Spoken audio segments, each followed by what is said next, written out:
Seorang pedagang es buah gagal berjualan viral di media sosial dan menyedot perhatian publik.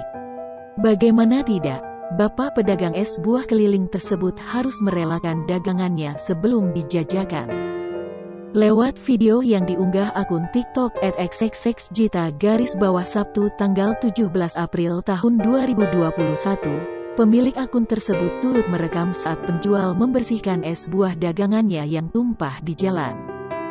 Diceritakan bahwa pedagang tersebut akan menjajakan es buah untuk minuman berbuka puasa.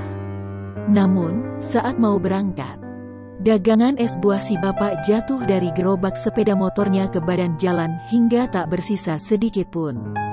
Melihat dagangannya jatuh sebelum dijajakan, si bapak yang menggunakan baju hijau toska langsung membersihkan sisa buah yang bertumpahan di badan jalan. Ia terlihat mengumpulkan potongan es buah lalu mengutipnya satu persatu. Pemilik akun TikTok yang berada di lokasi juga ikut membantu pedagang es buah untuk membersihkan sisa-sisa.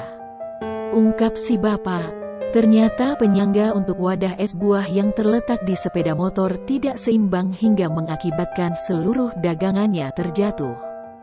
Bahkan, ia sudah membuat spanduk untuk toko es buah yang diimpikannya.